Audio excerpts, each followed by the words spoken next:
안녕하세요. 자, 오늘은 17쪽, 요약집 17쪽입니다. 중개사무소의 개설 등록.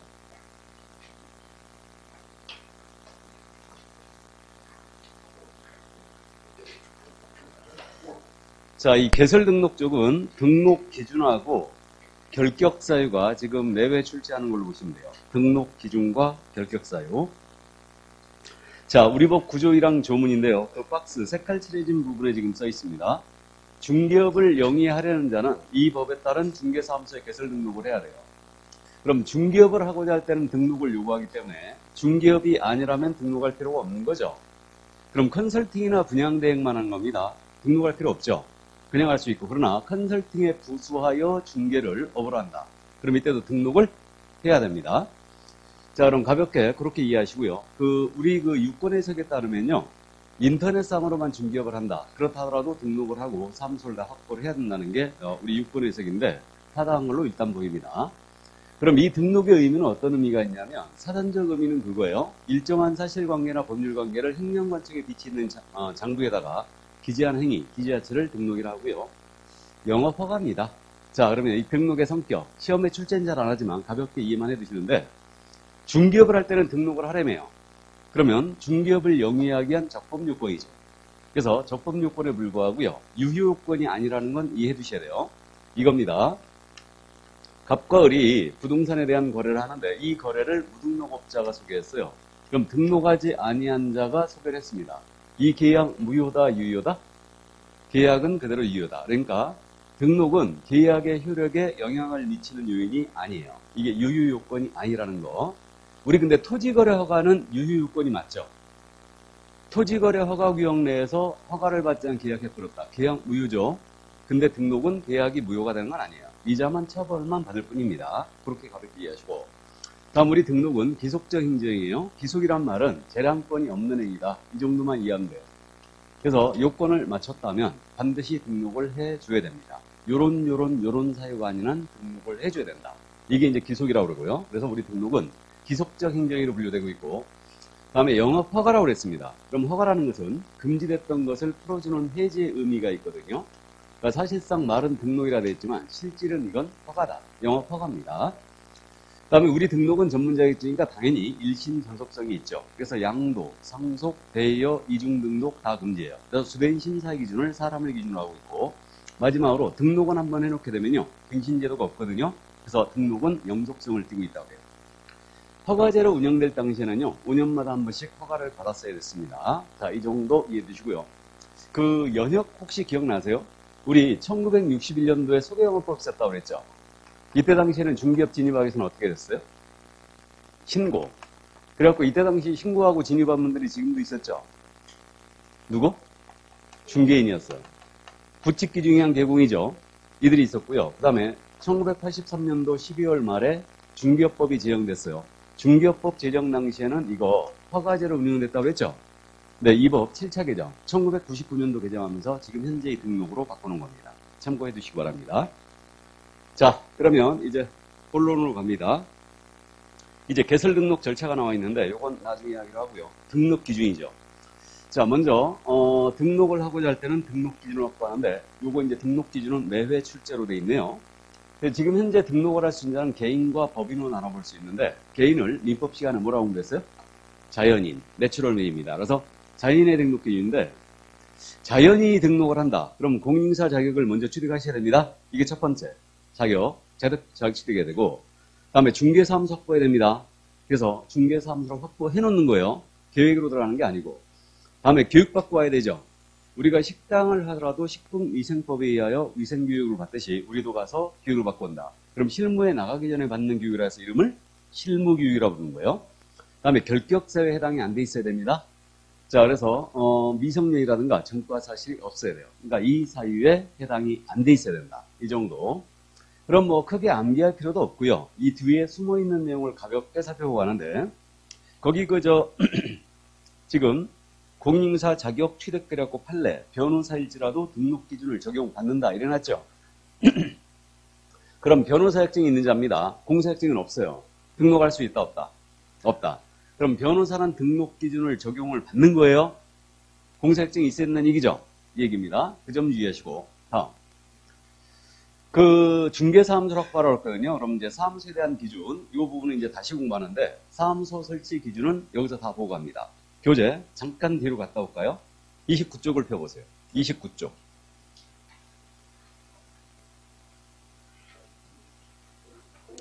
29쪽에 그 맨 위에 그 설치 기준 그래갖고 박스 처리되어 있죠. 요거 잠깐 보시는데, 요 중개사무소의 설치 기준은 현재 어떻게 되어 있냐면, 건축물 대장에 기재가 된 건물을 확보하래요. 건축물 대장에 기재가 돼 있어야 돼요. 기본적으로. 그리고 소유, 전세, 임대차, 사용대차 등의 방법으로 사용권을 꼭 확보해야 됩니다. 다만 건축물 대장에 기재가 안 돼 있어요. 준공이 떨어진 건물 있죠. 준공이 떨어졌거나 사용검사가 된 건물, 여기는 예외적으로 설치할 수 있습니다. 그래서 딱 설치 기준이 요것뿐이에요. 그래서 이제 해석에 의존하 우리는 이제 따져본다고 그랬는데, 건축물 대장에 기재가 돼 있어야 되니까 무허가 불법 건축물은 설치할 수 없다라는 거, 이게 알고 있고요. 그다음에 컨테이너와 같은 가설 건축물이 있다고 그랬어요. 이 가설 건축물에는 설치할 수 있다 없다? 없습니다. 이 점 주의하시고, 요 규정을 봤을 때 면적을 제한하는 규정은 존재하지 않습니다. 이게 그럼 적정 면적이면 된다고 그랬어요. 근데 우리가 품위를 유지하기 위해서는 면적이 전용 면적 기준에서 몇 평 정도 돼야 된다고요? 6평 정도는 돼야 된다고 그랬죠.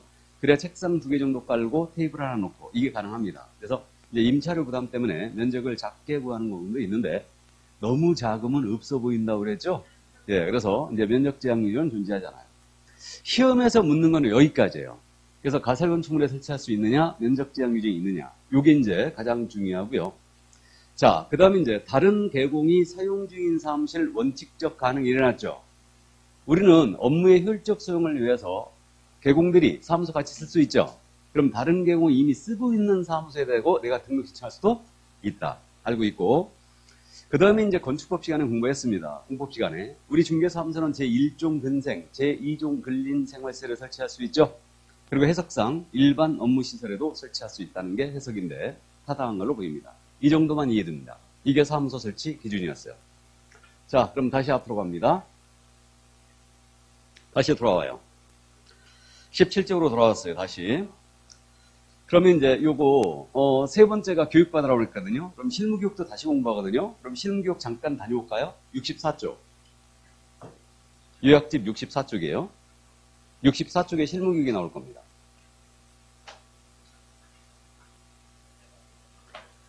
자, 그럼 이제 실무교육이 나와 있는데, 실무교육의 실시권자는 기본적으로 누구다? 시도지사예요. 그래서 시도지사가 실시하는 실무교육을 이수하는 거예요.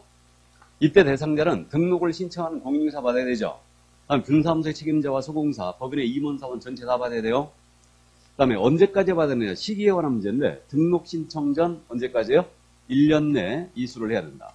그럼 내가 당장 등록할 게 아니라면 지금 실무교육을 받을 필요가 없다 했어요. 그러나 소공으로 근무를 하는 분들이 많잖아요. 그러니까 실무교육 받고 와야 되죠. 그래서 등록 전 1년 내에 실시하는 실무교육을 이수하는데, 지금 현재 시도지사가 직접 하지 않고 위탁 시행을 하고 있죠. 그래서 위탁은 우리가 협회에서 지금 위탁 시행을 하고 있는 거예요. 알고 있고요. 근데 중개업을 영위하다가요, 폐업 신고해버립니다. 폐업 신고하고 1년 내 재등록을 하는 거예요. 그럼 이때는 실무교육 받을 필요가 있다 없다? 없다. 그래서 실무교육 내용이 법률 지식을 기르고 중개 및 경영 실무라든가 직업윤리를 내용으로 하고 있기 때문에 단기간 내 재등록 시에는 실무교육을 면제하고 있는 거죠. 이렇게 돼 있고, 현재 법정 교육 시간이 28시간 이상 32시간 이하죠. 근데 실질적으로 현재 몇 시간 하고 있다고요?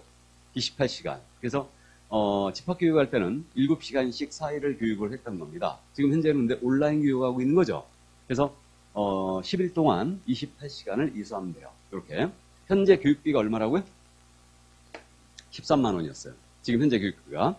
자, 그래서 실무교육 요 정도만 이해하고 갑니다. 다시 돌아와요. 이제. 자, 그래서 여기 개인의 등록 기준, 이 뒤에 숨어있는 내용을 가볍게 살펴봤고요. 그 다음에 결격에 해당하지 않아야 된다는 오늘 마지막 시간에 자세히 들여다봐요. 이거는. 그럼 개인의 등록 기준 크게 문제가 안 됩니다. 근데 문제는 법인의 등록 기준이에요. 그래서 그 옆에 있는 법인의 등록 기준. 지금 17페이지로 돌아온 거죠? 요걸 주의해야 됩니다. 법인의 등록 기준은 매회 낸다 보시면 돼요. 그래서 반드시 이해를 해두시는데, 자, 그럼 법인은 큰 틀에서는 개인과 똑같아요. 근데 법인이기 때문에 기본적으로 갖춰야 될 요건이 있거든요. 그게 바로 이제 동그라미 1번에 있는 내용인데, 자, 법인은 법정 업무만 영위할 목적으로 설립이 돼야 돼요. 그러니까 법정 업무라는 것은 우리 법이 정해준 업무란 얘기죠. 요 업무만 영위할 목적으로 일단 설립이 돼야 됩니다. 다음 법인은 자본금이라는 게 있거든요. 그래서 법인 설립할 때 초기 투하 자본을 이해하시는데 자본금은 무조건 5천만 원 이상이 돼요. 무조건 5천만 원 이상이 되고, 조직은 상법상 회의사의 형태를 갖추거나 협동조합 기본법에 따른 협동조합 형태를 갖춰줘야 돼요. 이렇게 되고, 다만 협동조합 중에 사회적 동조합은 죄입니다. 이렇게 되고요. 임원에 대한 요건인데 법인의 대표자는 공인인사해야 돼요. 공인인사 이어야 되고요. 대표자를 제외한다고 그랬죠. 이런 거 조심해야 됩니다. 대표자 포함이 아니에요. 대표자를 제외를 하고 그 법인의 임원 또는 사원인자의 3분의 1 이상이 공인인사해야 돼요. 3명 중에 1명은 공인인사해야 한다고 했죠. 자, 여기까지. 이게 법인이기 때문에 갖춰야 될 기본 요건이 이거거든요. 나머지는 개인과 큰 틀은 같아요. 건축물 대장에 기재된 건물에 확보해야 되고요. 다만 대장 기재가 안 돼 있다라고 하더라도 준공이 떨어진 건물에는 가능합니다. 소유 전세 임대차의 방법으로 이 사유권을 확보해 줘야 되고요. 교육받고 와야 되거든요. 대표자, 임원 사원 전체가 실무교육 받고 와야 되고, 그 다음에 임원 사원 전체가 결격에 해당이 안 돼 있어야 돼요. 그래서 이렇게 됩니다. 그래서 요게 법인의 등록 기준인데 요 뒤에 숨어 있는 내용, 요 뒤에 숨어 있는 내용을 가볍게 요 부분을 한번 살펴봐야 됩니다. 그래서 한 장을 살짝 넘기면 이제 나와요.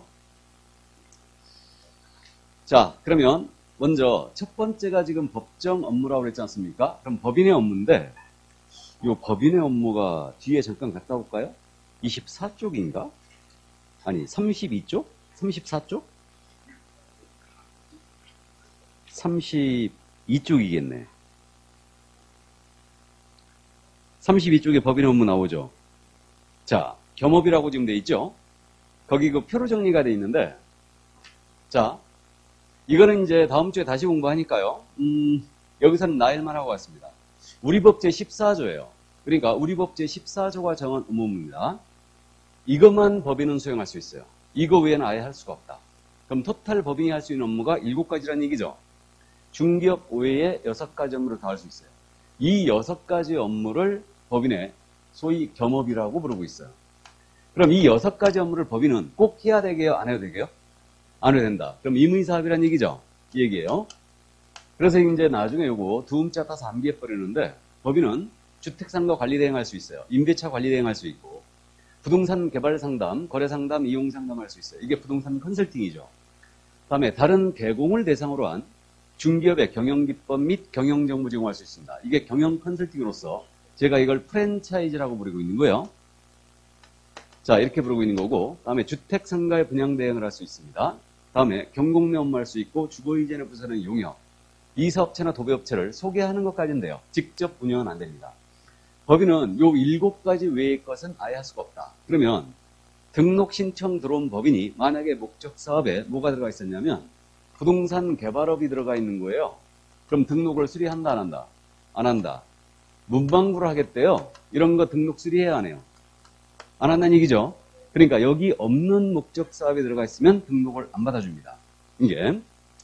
근데 등록 신청 들어온 법인이요. 덜렁 목적 사업에 중기업만 딱 들어가 있는 거예요. 나머지 아무것도 없는 겁니다. 그럼 등록 수리한다, 안 한다? 한다. 이 6가지는 꼭 해야 되는 거 아니죠? 그러니까 7가지 외의 것이 들어가 있으면 등록을 받아주지 않고요. 그 다음에 중기업만 딱 들어가 있어도 상관이 없다. 자, 그러면 여기서 이제 등록 기준 문제에서 법인의 등록 기준이다. 옳은 것, 틀린 것 이렇게 물어봤어요. 그래갖고 중기업만을 영위할 목적으로 설립되었을 것, 중기업만 영위할 목적으로 설립되었을 것 이렇게 나온 거예요. OX, X. 근데 설문이 이렇게 나왔어요. 등록에 관한 설명이다. 옳은 것, 틀린 것 골라라. 그래갖고 중기업만을 영위할 목적으로 설립된 법인은 중개사무소의 개설 등록을 할 수 있다라고 낸 거예요. 이건 맞았죠? 이 둘의 차이를 아시겠죠? 그러니까 정통으로 물어봤느냐 아니면 등록에 관해서 풀어서 물어봤느냐 이런 거예요. 그러니까 정확하게 장난 같지만 이해를 꼭 해두시고요. 자, 그러면 요 7가지 업무 외에는 아예 등록을 수리하지 않는다. 근데 실무적으로 여러분들이 사업자 등록이라는 걸 하는 거죠. 사업자 등록을 할 때 사업자 등록에다가 중개업, 목적사업 중개업 위에다가 뭐를 꼭 넣으라고요? 컨설팅 넣으라고 그랬습니다. 부동산 컨설팅 넣으라고 했어요, 분명히. 자, 그럼 이제 법인의 업무가 이겁니다. 그럼 다시 돌아옵니다. 18페이지로 다시 돌아와요. 그럼 자본금은 무조건 5천만 원 이상이 됩니다. 법인은 자본금은 무조건 5천만 원 이상이 되고, 조직은 상법상 회사이거나 협동조합 기본법에 따른 협동조합이 된다고 그랬죠. 자, 그러면 상법상 회사를 봅니다. 우리 상법의 규정을 봤더니 상법상 회사의 종류가 5가지가 있더라 이거예요. 잘 아시는 주식회사, 그 다음에 유한회사, 유한책임회사, 합자회사, 합령회사가 있어요. 그럼 우리가 시험에서 주의할 점은 여기까지예요. 중개법인을 상법상 회사로 하는 경우에는 반드시 주식회사이어야 한다. OX, X 여기까지. 그러니까 시험에서는 여기까지 일단. 그럼 이 제도에 대한 깊이 있는 이해는 필요가 없다는 얘기인데 가볍게 말씀드리면 주식회사는 주주들로 구성된 회사라고 그랬어요. 다음에 여기 유한회사와 유한책임사는 유한책임사원들로 구성된 회사라고 그랬죠. 유한책임사원. 그럼 이 사원이라는 표현은 이 회사의 종업원이 아니다. 이 회사의 투자자를 얘기한다고 그랬고, 투자자인 자가 유한책임을 진다는 얘기는 자신이 투자한 금액을 한도로 회사 채무에 대한 책임을 지는 거죠. 이게 유한책임이에요. 이게. 그럼 주식회사의 주주도 투자자로서 유한책임을 지는 자가 맞잖아요. 그렇기 때문에 결국은 말만 틀릴 뿐 세 회사가 비슷한 회사다. 그럼 주식회사는 상법은 당초에 대규모를 예상했었다고 그랬고, 유한회사는 소규모를 예상했다고 그랬고, 다음에 여기 유한책임회사는 가족들끼리 쬐끄맣게 회사 운영할 때는 요걸로 가라고 이게 도입이 되어 있는 거죠. 그래서 유한책임회사로 중개법은 설립해도 됩니다. 이게.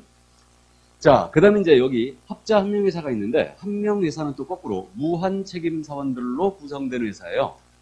그럼 이 사원이라는 자는 분명히 투자자인 자가 맞고 무한책임을 진다는 얘기는 회사 채무에 대하여 개인 재산 가지고도 끝까지 책임을 지는 거죠. 이들로 구성된 회사가 합령회사다. 이게. 그럼 합자회사는 또 합작이 된 회사예요. 그러면 유한책임사원과 무한책임사원이 합작된 회사다. 그래서 이름을 합자회사라 부르는 거예요. 그래서 이렇게 상법상 회사로 할 때 5가지 중에 한 가지로 갖춰주면 됩니다. 이게 문제 없어요. 자, 그 다음에 이제 협동조합 기본법에 따라 협동조합의 형태를 중개법은 설립할 수 있는데, 이 협동조합이라는 것은 조합원들의 권익 향상을 위한 단체입니다. 그러니까 우리가 주변에서 신용협동조합, 축산협동조합, 노협동조합 이런 것들을 보는데 그 협동조합 아니에요. 그게 아니고 그건 특별법에 의해 설립된 협동조합들이에요. 이 협동조합은 협동조합 기본법이 있죠. 그래서 협동조합 기본법에 따르면 조합원 5명 확보하고요. 시도의사한테 신고하고 설립 등기라면 협동조합이 성립이 되는 겁니다. 그래서 협동조합의 중개법인을 가도 돼요. 그래서 협동조합 탄생을 예고한 건데, 이게 유럽 쪽에서는 협동조합이 워낙 발달되어 있기 때문에요. 중개협동조합이 있다고 그래요. 근데 이제 우리는 실정에 잘 안 맞습니다. 근데 어쨌든 중개법인을 협동조합으로 가도 돼요. 단 주의할 점이 사회적 협동조합은 안 된다는 거죠. 그럼 사회적 협동조합 거기 설명이 돼 있는데, 사회적 협동조합이라는 것은 지역 주민들의 복리 증진을 위한 협동조합이라든가 소외계층 있죠. 취약계층에 대한 일자리 마련을 위한 협동조합. 이것이 바로 사회적 협동조합이에요. 그래서 제가 그 예를 든 적이 있어요. 이 마을이 사과 주산지다. 그러면 이 마을 주민들이 공동으로 사과 이 브랜드를 쓰고 공동으로 생산하고 공동으로 판매 활동을 펼칩니다. 이런 것들이 일종의 사회적 협동조합이라고 그랬죠. 이런 것들이. 그 다음에 이제 도시지역 쪽에서는 의사들이 모여갖고 의료협동조합을 만든다고 그랬는데, 그래갖고 이 의료협동조합, 이것도 일종의 사회적 협동조합이에요. 이게. 그럼 사회적 협동조합은 기본적으로 등록이 안 돼요. 왜 안 되냐면, 여기는 기본적으로 업무 자체가 비영리법인이에요. 이해됩니까? 그러니까 사회적 협동조합은 비영리법인이기 때문에 등록을 못 합니다. 우리는 중개를 영업으로 하고 있죠, 지금. 그러니까 비영리법인으로 이건 등록이 안 돼요. 그래서 요걸 주의해야 돼요. 사회적 협동조합은 등록할 수 없다. 요걸 꼭 명심하시고, 예. 자, 그러면 이제 상법상 회사이거나 협동조합에 대해요. 단 사회적 협동조합은 안 되고요. 이제 임원에 대한 요건인데, 법인의 대표자는 반드시 공인중개사해야 됩니다. 공인중개사해야 되고, 이 대표자를 제외한다, 포함한다? 제외한다고 그랬어요. 제외하고, 그 법인의 임원 또는 사원인자의 3분의 1 이상이 공인중개사해야 돼요. 그럼 이제 임원이란 분은, 자, 여기 주식회사, 유한회사 있거든요. 이사란 분은 임원 맞죠? 감사도 임원이에요. 그러니까 주식회사 유한회사의 임원은 이사감사를 얘기합니다. 이들을 얘기하고 여기 협동조합 있죠. 협동조합도 임원이 이사감사예요. 이렇게 됩니다. 협동조합도 이사감사다. 그러면 유한책임회사라 중개보험 설립하잖아요. 그럼 임원이라는 자가 누구냐면 업무집행자예요. 업무집행자. 그래서 말이 품위가 조금 떨어져 보이는데 이 업무집행자가 이사와 동격인자이거든요. 그래서 이제 유한책임회사는 상법에 이사 대신 업무집행자를 둔다 그랬어요. 그러니까 이분이 임원입니다. 그래서 이렇게 되고요. 그 다음에 우리 법에도 지금 사원이라는 표현이 등장했는데 사원이라는 표현은 분명히 직원은 아니겠죠. 그럼 임원 또는 사원 그랬잖아요. 그럼 누굴 얘기하냐면 그 사원은 바로 무한책임사원을 얘기합니다. 합자나 한명회사의 무한책임사원. 왜 그러냐면요. 우리 상법의 규정을 보면 그 무한책임사원은 회사 업무집행 권리와 의무가 있다 그랬어요. 업무집행 권리와 의무가 있다. 그러면 주식회사에서 회사 업무집행하는 자가 이사죠. 이자와 동격인자가 합자 한명회사의 무한책임사원이에요. 이거. 그러니까 이들은 이사들처럼 법인등기부에 모두 등기된다고 그랬습니다. 그리고 회사 책임에 대해 끝까지 책임을 지는 거예요. 자, 그럼 결론. 우리 법이 얘기하는 사원이라는 표현은 누구를 얘기한다? 무한책임사원을 얘기한다. 그러면 바로 이 얘기예요. 유한책임회사로 중개법인 설립하잖아요. 그럼 대표자 빼고 업무집행자의 3분의 1 이상이 공인중개사라는 얘기예요. 맞죠? 그 다음에 합자회사로 중개법인 설립하잖아요. 그럼 대표자 빼고요. 이 무한책임사원의 3분의 1 이상이 공인중개사야 된다. 알아보시겠어요? 그러면 임원사원 중에 공인중개사인자가 3분의 1은 있어야 돼요. 그럼 숫자를 그렇게 이해합니다. 임원사원 3명 중에 1명은 공인중개사야 된다. 3명 중에 1명. 아셨죠? 거기 가시고. 그럼 우리는 숫자에 민감하니까 만약에 법인에 임원이 3명이 있다. 그럼 이 중에 최소한 공인중개사 몇 명이 돼요? 1명은 있어야 되죠. 그럼 나머지 2명은 공인중개사가 아니어도 된다. 이건 투자자들 받아들여 좋다 이 얘기라고 그랬어요. 만약에 6명이라면 최소한 몇 명? 2명은 있어야 되고 4명이라면 최소한 몇 명이 있어요? 2명. 사람을 쪼갤 수 없죠? 이렇게 됩니다. 그래서 참고로 이제 그 말씀 드린 적이 있어요. 자, 내가 부동산에 갖고 돈 좀 땄어요. 자격증을 딸 자신은 없습니다. 법인을 이제 설립하는 거야. 그럼 중개법인을 설립하는데 그러면 대표자는 공인중개사야 되니까 공인중개사를 1명 고용해야 되죠. 이런 분을 일반적으로 이제 바지라고 그러죠. 바지. 예. 그래갖고 이제 공인중개사 1명 고용했어요. 본인이 임원으로 취임해. 임원으로 본인이. 그럼 공인중개사 1명 더 있어야 돼요? 없어도 돼요? 더 있어야 되지. 본인이 임원으로 취임하게 되면 3분의 1 이상이 공인중개사야 되죠. 그러니까 결국은 공인중개사야 되니까 공인중개사 1명 더 고용해야지. 맞죠? 취임 안 하면 되는 거지 뭐. 맞죠? 그럼 대표자가 공인중개사이면 1인만으로 법인 설립할 수 있나요? 1인 회사 있어요. 주식회사 1명으로 설립할 수 있습니다. 그래갖고 거기 그저 동그라미 3번 있잖아요. 3번. 거기 그 18페이지에 손가락질하고 있는 거 있죠? 상법상 회사 임원사원. 그 부분에 동그라미 3번. 그게 이제 최소 임원수인데 이 최소 임원수는 지금 제가 강의를 잘 안 해요. 이거는 15회 추가 때 딱 한 번 물어봤어요. 15회 추가 때. 15회 추가 시험은 15회 시험 보신 분들이 왔다고 그랬죠. 15회 추가 시험 문제 보면요. 그때 합격 인원이 역대 3등이었거든요. 합격 인원이 10대, 합격률로 따졌을 때 역대 1등이 1회, 역대 2등이 30회. 30회가 역대 2등이었어요. 역대 3등이 15회 추가. 그렇게 했습니다. 그러니까 15회 추가 시험 문제를 보면요. 이거 문제가 장난이 아니었습니다. 사실. 근데 역대 3등을 한 거지. 그때 정예부대가 봤기 때문에 그래요. 그때 최소 임원수를 물어봤어요. 최소 임원수를. 근데 이제 이거는 강의를 제가 잘 안 합니다. 이거는. 15회 추가 시험이 언제 있었냐고요? 2005년도. 15회 시험이 2004년 11월 14일 날 있었고요. 15회 추가 시험은 그저 2005년도 5월 22일 날 있었습니다. 이게. 그런 숫자들은 쓸데없이 기억이 잘 나. 내가 고생해서 그런가 봐, 그때. 이게. 자, 그러면 이제 그 정도 참고해 두시고요. 그러면 여기까지 그 정도 이제 갑니다. 자, 그럼 이제 법인의 기본 요건은 이제 다 봤어요. 다 봤고, 그 다음에 이제 나머지 건축물 대장의 기재된 건물의 중개사무소 확보해야 된다. 똑같고요. 그 다음에 임원 사원 전체가 실무교육 받아야 됩니다. 임원 사원 전체가 실무교육 받아야 됩니다. 그러면 이때 주의할 점은요. 임원 중에는 3분의 2가 자격증이 없는 분이 있을 수 있죠. 그럼 자격증이 없는 임원도 실무교육 받아야 된다는 얘기죠. 그 얘기입니다. 그래서 이제 그 점을 주의해야 되고, 그럼 여기서 이제 중개법인을 합자회사로 설립하는 거예요. 합자회사로. 그럼 합자회사는 유한책임사원이 있고 무한책임사원이 있다고 그랬죠. 자, 그럼 이제 실무교육을 유한책임사원, 무한책임사원 다 받아야 된다. 아니다.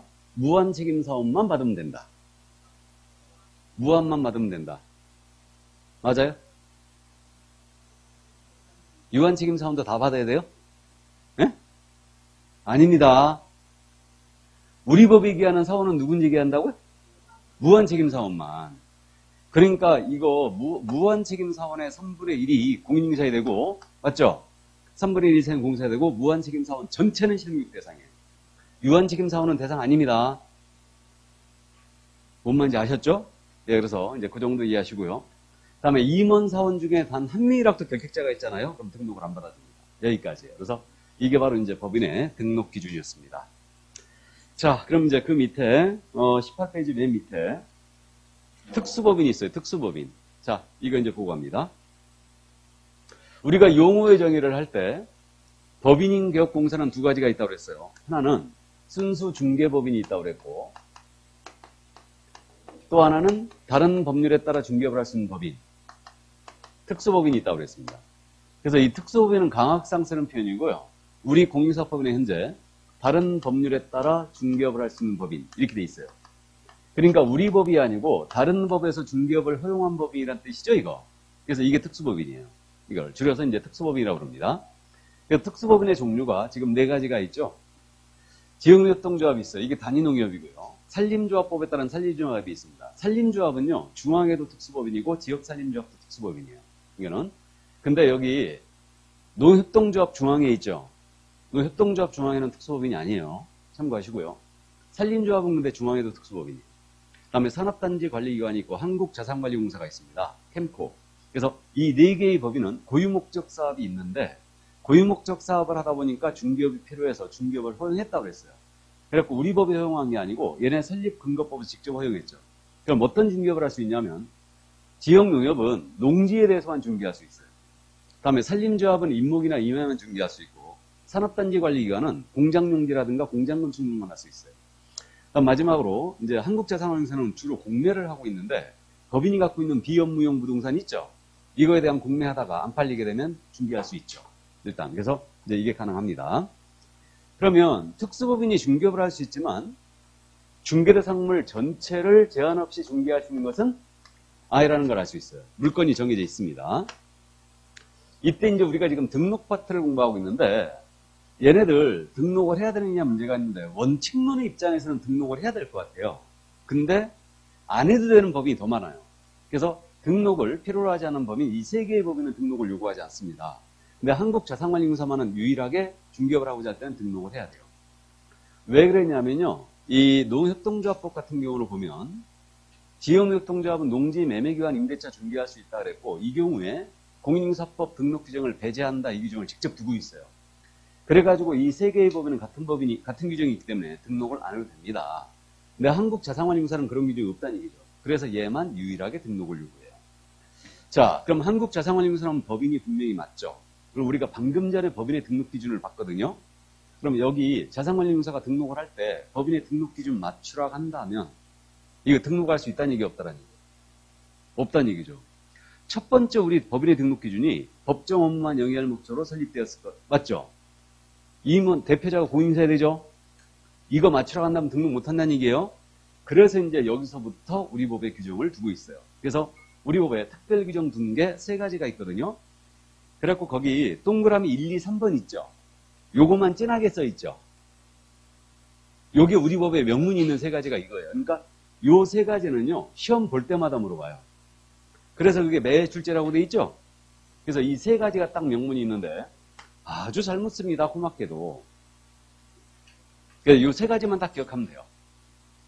그러니까 우리가 지난 순환까지 PPT 할 때 이거 그리고 싶어 아주 죽겠었죠? 아닌가? 죽을 정도는 아니었나? 다 있다고 그랬어요. 유학집에.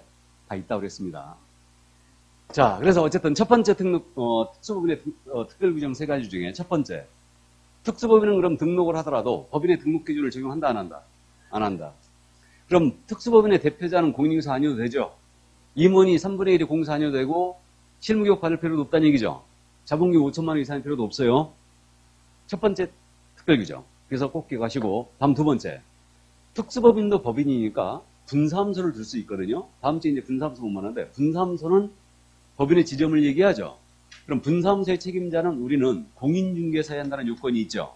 이 요건을 적용하지 않아요. 이게 두 번째 특례. 그럼 특수법인의 분사함소의 책임자는 공인중개사가 아니어도 됩니다. 맞습니까? 그렇게 되고 다음 세 번째가 이제 보증이거든요. 우리 보증 알고 있거든요. 개인은 1억이고 법인은 2억 이상이죠. 맞죠? 그러면 특수법인 보증 설정 해야 됩니다. 일단 해야 돼요. 근데 이제 금액이 문제인데 특수법인은 원칙적으로 보증 얼마 이상 해야 될까요? 원칙 2억 이상. 법인이니까. 근데 유일하게 봐준다고 어디? 지역농협이에요. 지역농협 얼마 이상? 1,000만 원 이상입니다. 이거. 1,000만 원 이상. 그래서 왜 봐준지는 저도 모른다고 그랬습니다. 이게. 근데 이거는 원래 엄청 잘 묻거든요. 이것도. 여기 중에 제일 잘 묻는 게 이거예요. 두 번째 거. 분사함수 책임자는 공유해야 된다. 이걸 제일 잘 물었었는데 이거 지역농협도 1,000만 원 이상이라는 걸 잘 물었거든요. 근데 올해는 안 물어보는 게 맞죠? 왜 안 물어보는 게 맞다? 현재 개정돼 있으니까. 근데 시행이 내년이죠, 지금. 보증 설정 금액 2배로 올렸다고 그랬잖아요. 올렸는데 지금 시행이 내년이잖아요. 여러분들이 실무 가면 지금 공부하는 내용 2배로 해야 돼요, 다. 맞죠? 그래갖고 이거 내년에 특수법인 전부 다 2천만 원 통일시켜요. 여기서 태클 걸었겠죠? 산림조합에서 야, 농협동조합은 이거 단위농협인데 여기는 2천만 원인데, 1,000만 원인데 왜 나는 2억인데 내가 단위농협보다 못하냐? 태클 걸었겠죠?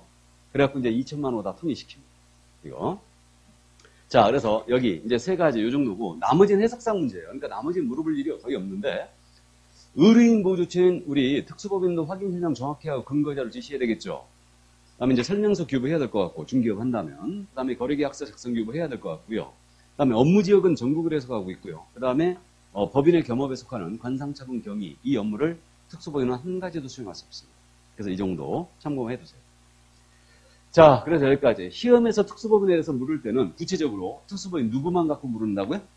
지역농협. 지역농협 외에는 아예 묻질 않아요. 그럼 지역농협은 등록 기준을 적용한다, 안 한다? 안 한다. 두 번째, 지역농협의 분사함소도입니다.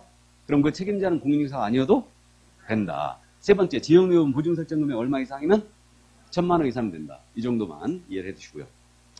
자, 그럼 특수법인을 다 살펴봤습니다. 이제 다 살펴봤고 이제 19쪽 등록 신청 단계로 넘어갑니다.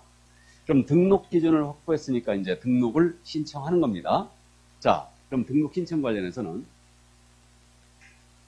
우리 법 9조 2항 조문이거든요. 9조 2항에 어떻게 돼 있냐면 거기 그 신청인 해갖고 첫 번째 줄에 있는 말 그게 9조 2항 조문인데 공인중개사, 소속 공인중개사를 제외한다.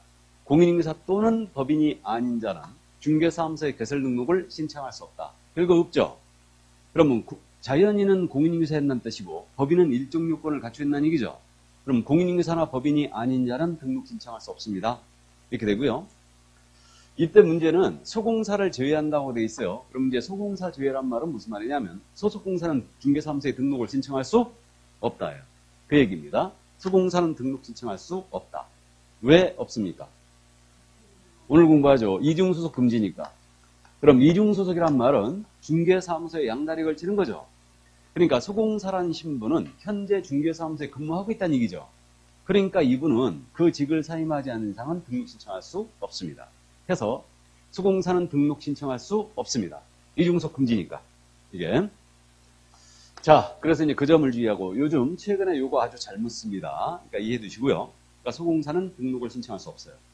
그만두면 신청할 수 있잖아. 그러면 안 된다고 그랬어요, 이거. 그래서 소공 등록 신청할 수 없습니다. 신청은 할 수 있는데 안 받아주잖아. 그래도 안 돼요. 그러니까 딴 생각하면 안 됩니다. 있는 그대로 받아들여야 돼요. 그러니까 소공사는 등록 신청할 수 없습니다. 아셨죠? 예. 그 정도 이해하시고. 그럼 어디다 등록을 신청하느냐? 이게 이제 관할에 관한 문제인데. 중개사무소 소재지에 관할 시장군수구청장이죠. 중개사무소 소재지예요. 그러면 신청하라는 공인인증서의 주소지가 절대 아니다. 그래서 우리 과목에서 주소지가 뜨면 이 지문 이유불문 틀렸다고 했죠. 그래서 중개사무소 소재지 시장, 군수, 구청장에게 하는데 이 자를 우리 뭐라 부릅니까? 등록 관청이라고 부른다. 그러면 체크만 하고 가는데 자, 고양시 일산 동구에 중개사무소를 뒀어요. 고양시 일산 동구에 중개사무소를 뒀습니다. 등록관청 어디에요? 일산 동구청장. 고양시장 아니죠? 좋습니다. 일산 동구청장이에요. 우린 구청장이 있으면 무조건 구청장이 등록관청입니다. 그러면 고양시장은 아니란 얘기죠. 그럼 여기서 중개사무소지 시장 군수 구청장을 했는데 요 시장은 구가 설치되지 아니한 시의 시장이죠.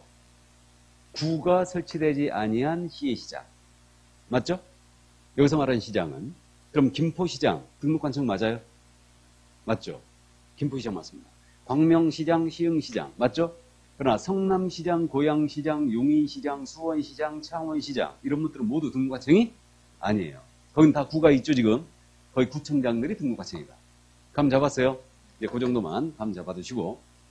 자, 이때 이제 서류를 내야 되는데 서류를 여러분들이 어려워한다고 그랬습니다. 근데 이 서류를 어려워하지 말고 서류는 솔직히 잘 묻진 않지만 요건을 기억하고 있다면 서류는 거기서 해결이 됩니다. 요건을 증명한 서류를 첨부할 거 아니에요? 그러면 이제 서류는 중개사무소 개설록 신청서에다가 첨부할 서면이 첫 번째가 공인인증서 자격을 취득하라고 했어요. 개인은. 그럼 자격증 사본을 내느냐 문제가 있죠. 자격증 사본 낸다 안 낸다? 안 낸다. 이거는 등록관청이 자격 발급 시도서에 직접 확인 요청 들어가죠. 그러니까 자격증 사본 안 냅니다. 그 점 유의하시고. 법인이 등록을 신청한 들어왔다. 그럼 법인은 법인 등기상 증명서가 있죠. 법인 등기상 증명서는 이 법인이 언제 설립했고 대표자 누구고 임원은 누군지 자본금은 얼마인지 모두 나타나거든요. 그러니까 법인 등기상 증명서가 있는데 이거는 낸다 안 낸다?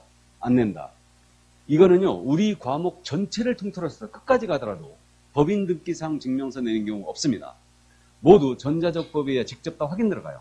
그러니까 이건 내지 않아요. 다음에 건축물 대장도 내지 않습니다. 건축물 대장은 지들이 갖고 있어요. 그러니까 이거 내지 않아요. 그러니까 요거 안 내는 서류 일단 감 잡아두시고. 두 번째가 중개사무소 확보하라고 했죠. 그러면 사무소 확보하였음을 증명할 수 있는 서류를 내야 되겠죠. 임대차 계약서 내란 얘기예요. 맞죠? 그러니까 사무소 확보 증명서를 내야 되고 이때 대장, 건축물 대장의 기재가 안 된 건물이었어요. 그러면 이때는 대장 기재가 왜 지연되는가? 지연되는 사유서까지 첨부해야 돼요. 대장 기재가 지연되는 사유서 첨부해야 됩니다. 대장 기재가 지연되는 사유서가 뭔지를 잘 모르겠는데 어쨌든 왜 건축물 대장 기재가 지연되는가? 그 사유서를 첨부하게 돼 있고 세 번째 요건이 실무교육 받으라고 그랬죠. 그러면 실무교육 수료증 사본을 내야 됩니다. 내미 원칙이에요. 내는데 이때 실무교육을 위탁받은 기관에서 전자적 방법으로 확인 가능하도록 조치를 해놨잖아요. 그럼 이때는 제출을 하지 않습니다. 이때는 전자적 방법으로 확인 가능한 조치했다. 이거 협회 때문에 든 걸로 보이는데 협회가 실무교육을 위탁받아 수행하고 있죠.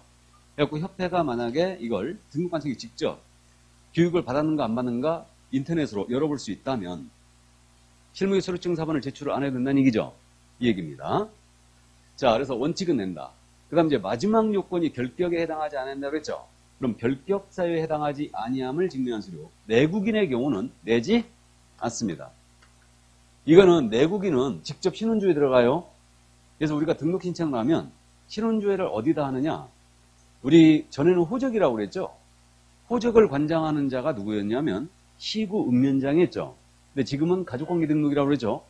그러면 가족관계 등록을 관장하는 시구 읍면장한테 신원조에 들어가요, 이게. 그러니까 내국인은 안 내는 거예요. 결격에 해당하지 아니함을 증명하세요. 그럼 결격이라는 게 미성년이라든가 전과 이런 거라고 그랬죠.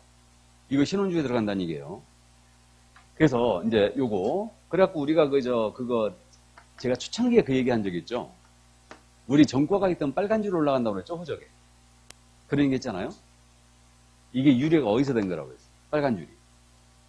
전과가 있으면 빨간 줄 올라간단 말이에요. 호적에다 빨간 줄 확 그어버리는 거 아니에요, 그거. 그죠? 이게 일제강점기 시절에 이게 유래가 된 거예요. 일제강점기 시절에 그 일본 놈들이 말이에요. 우리 독립투사들 있죠? 그 투사들 호적에다가 이렇게 빨간 줄로 표시해놨다, 이렇게. 그래갖고 전과가 있으면 빨간 줄로 올라간다는 얘기가 그 얘기. 근데 지금은 뭐냐면 그 수형인 명부에 등재가 됐더라고요. 수형인 명부. 형을 받은 자리죠. 수형인 명부를 여기 시군민정이 관리하고 있어요. 여기서. 그래갖고 여기 조에 들어가는 겁니다. 이게. 그래서 이제 이게 바로 이제 결격 여부를 내국인은 신혼주에 들어가기 때문에 그럼 본적지 알고 있어야 되네? 맞죠? 근데 몰라도 돼요. 요즘 전산화 돼 있기 때문에 주민등록번호 딱 집으면 다 나와버려요. 지들이 조회합니다. 다. 이게. 나는 본적이 인천이다, 경기도다, 서울이다, 전라남도다. 그걸 어떻게 알아? 속으로 했죠, 이제. 난 어딘 것 같아요? 예? 내가 전라도 사투리를 가끔 쓰는 이유는요, 내가 거기서 6년 동안이나 직장 생활했거든? 그래서 그런 거고, 지금 경상도 사투리도 가끔 쓰고 있죠? 그럼 경상도 수업을 너무 오래 가서 그래. 예. 살기는 수도권에서 제일 오래 살았지. 나는 그 본적지가 바뀐다는 것도 몰랐어요, 법준공안은. 결혼하면서 장남은 안 바뀌어요. 장남은 안 바뀌는데 차남서부터는 바뀌어요. 자동적으로. 그러니까 혼인신고할 때 주민등록지 신고했던 거 있죠? 거기가 본적지가 돼버려요. 난 그거 몰랐어요. 그거 몰랐습니다. 예? 난 어디냐고? 나 서울. 나 본적이 서울이에요. 원래 서울 사람이요. 근데 태짜리라고 그러지, 태짜리. 태짜리. 예, 태짜리는 저쪽 아래 얘기죠. 그저, 우리 집 애들은 전부 다 둘 다 가지고 태짜리가 목포야. 우리 큰형하고 큰누님은 태짜리가 홋카이도. 일본 홋카이도. 아버지가 징역 끌려갔다 왔거든. 결혼하셨는데도. 그래갖고 큰형하고 그 큰누나는 태짜리가 거기에요. 홋카이도야. 일본입니다. 이제. 그래갖고 아버지가 후회하는 것 중에 하나가 그거였어요. 그렇지. 그냥 살라고 그 일본 애들이 그렇게 얘기했대. 거기서 살라고 그렇게. 근데 무슨 여기서 사냐고. 간다고. 그래갖고 왔는데 그 부산에 배 타고 왔는데 그때 아버지 말씀이 하여튼 일본 돈이 있잖아요. 조금 갖고 오셨겠지. 징유로 끌려갔으니까 전부 다 휘주가겠다. 그거를 환전을 안 해준 거지. 그러니까 10%인가 20%만 해주고 나머지는 다 휘쭉돼버립니다. 그래갖고 아버지가 하여튼 되게 뭐라 했었어요. 그것 때문에. 그래갖고 나는 아버지랑 그것 때문에 엄청 싸웠어. 일본 들은 때려 죽일 놈들이다. 그래갖고 우리 아버지가 일본 애들을 엄청 좋아했어. 이게. 그러니까 나는 그게 지금 우리 그냥 가죠. 자, 그래서 어쨌든 그러면 이거 신혼주의가 안 되는 자는 내야 되죠. 그 자가 누구냐면 외국인이에요. 그래서 이제 외국인은 예를 들어서 이제 필리핀 사람 예를 제가 들었는데 필리핀 사람이 중개사무소에 결혼을 신청한다. 그러면 신혼주의가 안 되기 때문에 결격에 해당하지 아니함을 유무서를 직접 내는데 어떤 서를 내냐면요. 필리핀 정부가 발행한 확인서를 내는 겁니다. 그럼 이거 믿어도 되겠죠? 그럼 이제 이자가 이걸 안 낸다면 공증받은 진술서가 있어요. 그러니까 이 얘기죠. 우리나라 공직인 앞에서 필리핀 사람이 진술을 해요. 나는 대한민국 공사법에 결격에 해당하지 않는다. 진술을 하고 그 진술서를 공증을 받습니다. 이걸 받은 다음에 이걸 그대로 넣으면 이가 거짓말했을 수 있으니까 필리핀에 있는 우리 대한민국 영사관이 있죠? 여기 가서 확인도장 찍어와야 돼요. 그럼 영사가 신원조회를 하고 필리핀 정부에 신원조회하고 확인 누행을 찍어줄 거예요. 그래서 공증받은 진술서로서 대한민국 영사가 확인한 서류 이걸 내거나 아니면 외국 공문서에 대한 인증의 요구를 폐지하는 협약이라는 게 있거든요. 그래서 외국 공문서에 대한 인증의 요구를 폐지하는 협약 이게 국제조약인데 세계 100여 개국가 가입되어 있고 우리도 가입이 돼 있습니다. 여기에 가입된 국가의 국민은 아포스티브 확인서를 내도 됩니다. 그럼 이게 아포스티브 확인이 그거라고 그랬죠. 내가 외국에서 박사학위를 받아갖고 박사학위증 갖고 국내 왔고 내가 외국에서 박사학위 받은 자라고 자랑하고 다니면 이 박사학위증이 진짜인지 거짓인지를 알 수가 없잖아요. 그러니까 내가 출국을 하면서 아포스티브 확인을 받아버린 거예요. 거기서 박사학위증에 대해서. 그럼 국내에서 이게 공문서로서의 효력이 발생해요. 그럼 그 진정성이 인정이 된다는 얘기죠?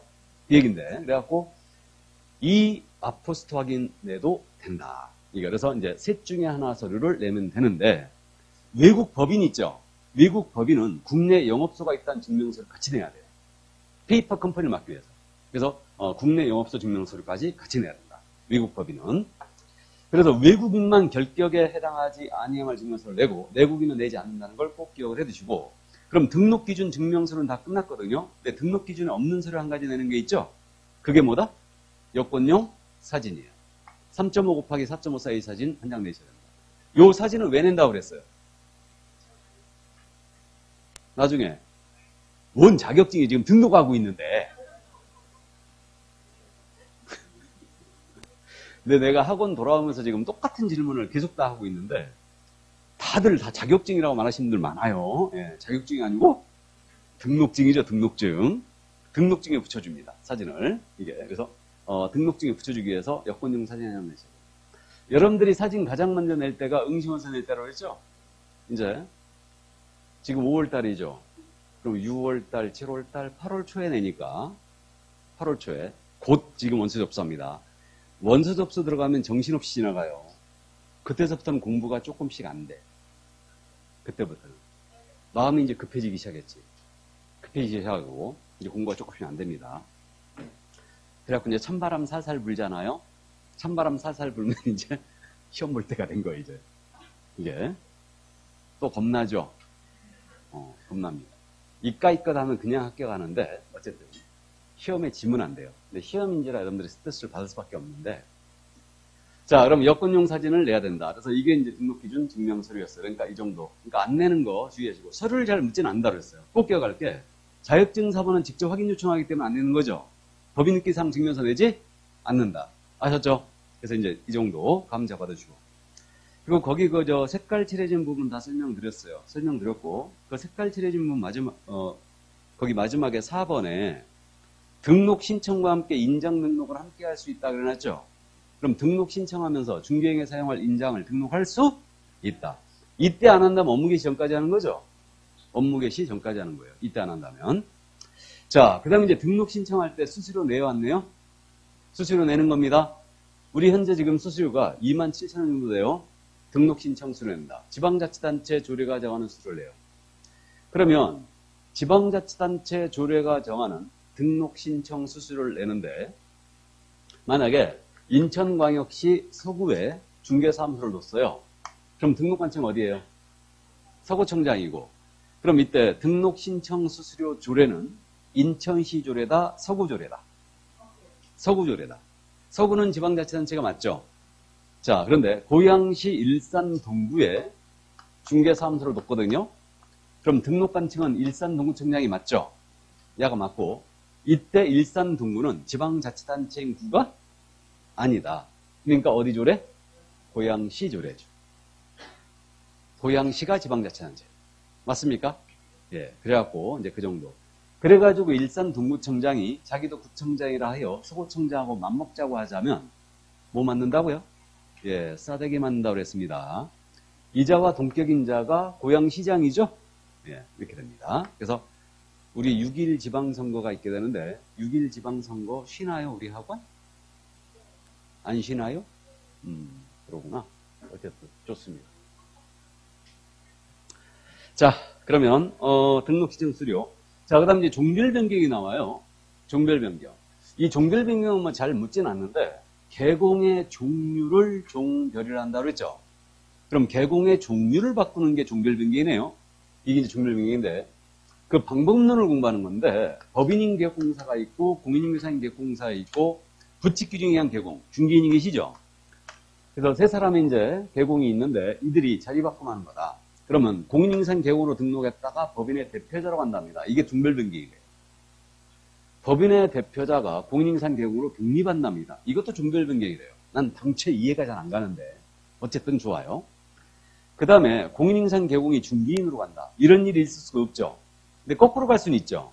중개인이 자격을 취득하여 공인인계사인 개공으로 바꾸는 거예요. 그 다음에 법인의 대표자라고 한다. 가능하겠죠. 이게 종별변경인데, 개업공사가 종별을 달리하여 업무를 계속하고자 한다라고 한다면 등록 신청서 다시 내셔야 돼요. 이게 원칙. 등록 다시 해야 됩니다. 그럼 등록 서류 다시 내야 되겠죠.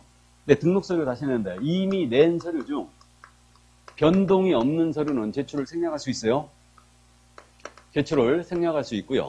종전의 등록증은 반드시 반납을 해야 됩니다. 왜 그러냐면 등록증에 종별이 표시되어 있죠.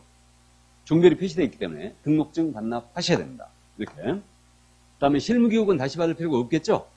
자, 그럼 등록 다시 하는 게 원칙입니다. 대원칙인데 등록증 재교부 방식에 의한 종별 변경이 있어요.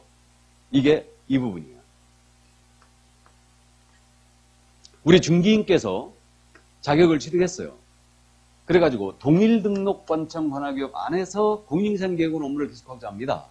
그럼 이때는 등록관청에다가 등록증 재교부 신청함으로써 종별 변경이 가능합니다. 그래서 중개인한테만 예외를 인정했어요. 중개인한테만. 그럼 이 얘기죠. 서구에서 중개업을 영위하던 중개인께서 자격을 취득했어요. 그래갖고 서구 내에서 계속 공인인계사인 개공으로 업무를 하고자 한다라고 한다면 서구청장에게 등록증 재교부 신청하면 끝난다는 얘기죠. 그래서 종전에 등록증을 첨부해서 등록증 재교부 신청하면 끝나는 겁니다. 이게. 근데 이분이 말해요. 나도 공인인계사야. 강남 불패라 하니 서울 강남구에 가서 공인인계사인 개공으로 업무를 계속하고자 합니다. 그럼 이때는 등록을 다시 하라는 얘기죠. 그래서 동일등록관청 내라면 등록증 재교부 신청 방식으로 가능하다. 됐습니까? 여기까지. 그래서 종별 변경 이 정도 이해하시고요. 자, 그러면 이제 넘어갑니다. 이제 종별 변경까지 다 봤어요. 자, 그럼 이제 검토 및 등록 통지가 나오고 있는데 검토 및 등록 통지. 그럼 등록 신청 들어갔잖아요. 그럼 이에 대한 서류 검토하겠죠. 서류 검토하고 요건에 적합했다. 그럼 등록은 기속성이기 때문에 등록을 반드시 해주게 돼 있는데 요런 사유가 아닌 한 등록을 해줘야 됩니다. 그럼 일단 서류 검토하고요. 자격 발급 시도 자격 확인 요청하고요. 그다음에 결격 여부 신원조에 다 들어갑니다. 그다음에 이제 요런 사유가 아닌 한 등록을 해주라고 했는데 그 동그라미 1번에 공인인계사 또는 법인이 아닌 자가 등록 신청했다. 그럼 거절할 수 있겠죠. 등록 기준에 미달돼도 거절할 수 있겠죠. 결격사에 상대해서도 거절할 수 있겠죠. 그 다음에 이 법 및 다른 법에 따른 제한에 위반돼 있다. 그럼 거절할 수 있겠죠. 그럼 그런 사유가 아닌 한 등록을 해 주어야 한다고 돼 있죠. 이게 기속성이에요. 그럼 다른 법에 따른 제한에 위반돼 있다. 이게 대표적으로 뭐가 있다고 그랬어요? 세금 체납. 우리 담당 부서가 지적과라고 그랬죠. 지적과. 근데 지적과를 통상적으로 지금 많이 그걸로 바꿨죠. 공간용부과로 이름 바꾸고 있는데 지적과가 담당 부서예요. 그럼 여기 등록 신청 들어가면요. 담당이 그럴 겁니다. 세무과 다녀오라고 그래요. 세무과. 그래갖고 그 세무과 와서 확인 도장 찍어 와야 돼요. 세금 체납 사실 체크하는 거예요. 세금 체납되어 있으면 등록을 거절할 수 있습니다. 이게. 그래서 그게 다른 법에 따른 제한에 위반된 게 그런 사유가 아닌 한 등록을 해 줘야 된다. 이게. 그럼 이제 등록을 통지해 주는데 기준에 적합했다. 그러면 공인인계사인 개공이나 법인인 개공으로 구분하여 등록을 하고 며칠 내에 등록 통지한다? 7일. 7일. 꼭 기억하시고 7일에 동그라미 쳐놔야 되죠. 우리가 가장 중요한 숫자 7일이 또 등장했어요. 우리 7일은 인자야 전등 소등으로 암기하자고 했죠. 그래서 두 번째 등장했는데 인자야 전등 소등이라고 그랬습니다. 인장의 변경 등록 7일이에요. 자가 뭐예요? 자격증 반납, 취소하면 자격증 반납. 그 다음에 저는 전속시, 정보공개 7일이고, 등록 통지죠. 이거. 그 다음에 소는 지난주에 공부했죠. 공인사 정책심의위원회 회의 소집 통지. 그 다음에 이거 등은 뭐예요? 또 등록증 반납이죠. 취소하면 7일 반납이에요. 그러니까 인자의 전등소동으로 암기합니다. 자, 그래서 등록통지 7일내 하게 돼 있어요. 근데 등록통지는 서면으로 하게 돼 있는데 등록통지가 됐지 않습니까? 아주 중요한 효과 봤어요. 개설 등록이 이때 돼요. 그럼 이때 개공이 된 거 맞아요? 개업공사를 하면 이 법에 의한 중개사무소의 개설 등록을 한 자를 말한다. 맞죠? 개공이 된 거 맞아요. 그러나 업무 개시할 수 없어요. 아직 등록증도 안 받았습니다. 등록 통지만 된 거예요, 지금. 그게. 그럼 그 다음 절차가 이제 보증 설정화에 신고 들어갑니다. 그럼 보증 설정 제도는 이제 우리가 나중에 공부하니까 자세히 들여다 보는데, 보증 설정의 시기는 배전제가 업무를 개시하기 전까지죠. 업무 개시 전이고, 다음에 개인은 얼마 이상? 1억 이상. 이상하다. 내가 이미 수정했는데 왜 수정이 안 돼 있지? 개인은 1억 이상이고 법인은 얼마? 2억 이상입니다. 그래서 이렇게 되고, 보증금 공제에 가입하거나 공탁을 해야 되죠. 그럼 증명서류 갖추어 등록같이 신고 들어가면 요 사항을 확인하고 이제서야 등록증을 교부해줘요. 그럼 보증 설정 사항을 확인하고 지체 없이 등록증 준다는 얘기죠. 그러니까 의뢰인 보호 조치를 다 했는가 이걸 확인한 다음에 등록증을 내준다. 이때 등록증 내줄 때는요, 중개사무소 개설 등록대장이 있거든요. 여기다 기재하고 나가는데 이 등록대장이 개공의 호적이라고 그랬죠. 그래갖고 이거는 특별히 불가능한 사유였던 전자관리하라고 그랬어요. 그러니까 중개사무소에 등록 신청하셨잖아요, 여러분들이. 그럼 등록을 이제 할 때, 등록증 내줄 때는 등록대장에 기재하고 나가요. 그러니까 내 이력카드가 하나 만들어줘요. 이력카드가. 그래갖고 이력카드입니다, 이거. 내가 중개업을 하는 동안 계속 등록대장에 쫓아다녀요. 그래갖고 이거 온라인화 시키라는 얘기예요. 그러니까 특별히 불가능한 사업도 이것도 전자관리하게 돼 있습니다. 이렇게 돼 있어요. 자, 그럼 이제 등록증 내줍니다. 이렇게 돼 있고요. 근데 이제 등록증을 갖고 오다가 만약에 택시에 놓고 내려버렸어요. 분실했죠. 그러면 이때는 재교부 신청할 수 있을 테고, 세탁기에 넣고 빨아버렸어요. 이거 훼손했죠. 재교부 신청할 수 있고, 그 다음에 등록증에 기재된 내용이 바뀌었잖아요. 기재사항 변경 재교부 신청이 가능하죠. 또 그래서 내가 상호를 그냥 호박으로 했는데 호박이 내 사주와 안 맞대. 그래갖고 바나나로 바꿨어요. 그러면 이거 기재사항 변경으로 재교부 신청할 수 있겠죠. 그래서 이제 이때는 수수료 내겠죠. 등록증 재교부 신청할 수수료 내게 돼 있고요. 그 다음에 이제 거기 거기 숟가락처럼 생긴 거 있는데, 그 숟가락이 아니고 돋보기예요. 돋보기입니다. 그 참고사항인데 법인 대표자가 바뀌었어요. 중개법인인데 대표자가 갑에서 을로 바뀐 겁니다. 갑에서 을로. 그럼 대표자의 변경은 신규 등록 사유다, 등록증 재교부 신청 사유다. 재교부 신청 사유예요. 법인이 등록을 한 것이지 개인적으로 한 게 아니죠. 그러니까 이때는 재교부 신청 사유다. 그 정도만 이해하시고, 그 다음에 이제 등록증 나갔지 않습니까? 그럼 마지막에 이제 협회 통보가 있죠. 협회 통보를 해주는데, 이 협회 통보는 누가 하느냐면 등록관청이 하는 겁니다. 등록관청이 언제까지? 다음 달 10일까지. 10일 내가 아니에요. 다음 달 10일까지입니다. 그러니까 한 달 걸 쫙 모아서 다음 달 10일까지 통보해주면 된다. 등록관청이. 그러면 5월 달에 등록증이 나갔으면 6월 10일까지 통보해주면 된다는 얘기죠. 그 얘기인데 다음 달 10일까지. 그래서 이제 이거는 암기사항이 등장했는데 등신으로 암기합니다. 등신. A 넣으면 안 돼요. 예, 그래서 등신이다. 등록사항과 신고사항을 통보하는데, 등록사항이라는 게 뭐냐면 등록증이 교부가 됐을 때 처음에 등록증 나가면 이거 통보해주게 돼 있고요. 그 다음에 등록을 취소했다. 그 다음에 등록에 대한 정지가 업무정지예요. 그래서 등록을 취소했거나 업무정지 때리게 되면 이게 등록사항이에요. 이거 통보해주게 돼 있어요. 그러면 협회통보 의무자는 지금 등록관청이니까 시도지사가 하는 행위인 자격 취소라든가 자격 정지사항은 협회통보사항이 아니란 얘기죠. 그 다음에 등록증이 처음에 나갔을 때 지금 통보해주는 거니까 등록증 재교부 신청사항입니다. 재교부해줬어요. 등록증을. 이것도 통보사항이 아니에요. 거기 위에 그저 손가락질 하고 있죠? 그걸 주의하라는 얘기예요. 그 다음에 신고사항. 신은 신고사항이에요. 우리 법상 신고사항은 전부 다 통보사항입니다. 그럼 분사무소 설치 신고, 중개사무소 이전 신고, 휴업 신고, 폐업 신고, 기간명령 신고, 재개 신고, 고용 신고, 고용관계 종료 신고. 모두 통보사항이다. 감 잡았어요? 등신으로 암기합니다. 등록사항과 신고사항을 모두 협회 통보한다. 다음 달 10일까지. 원래 있잖아요. 협회 통보사항은 원래 이것 때문에 제가 이걸 등신으로 바꿨는데 원래는 여기까지였어요. 이게. 그럼 이게 모두 사무소 관련 사항이에요. 감을 그렇게 잡고 있습니다. 사무소 관련 사항. 사무소가 없어졌거나 생겼거나 그러면 전부 다 쉬거나 그럼 전부 다 통보사항이에요. 등록증 나갔죠. 사무소 생겼죠. 등록 취소 없어졌죠. 쉬죠. 분삼 설치 신고했다. 새로 생겼죠. 이전했죠. 새로 생겼어요. 그 다음에 휴업, 폐업, 기간 변경 재개. 사무소가 쉬거나 없어지거나 그런 거예요. 사무소 관련 사항이 있어요. 근데 고용신고, 종료신고가 들어왔기 때문에 이것 때문에 제가 등신으로 바뀐 거예요. 그래서 참고하시고. 등신이었다. 이런 단답형을 틀리고 오시면 안 됩니다. 이런 것들은 이제 기본적으로 맞추고 와야 돼요. 자, 그럼 여기까지 하고 커피 한 잔 먹고 갈까요?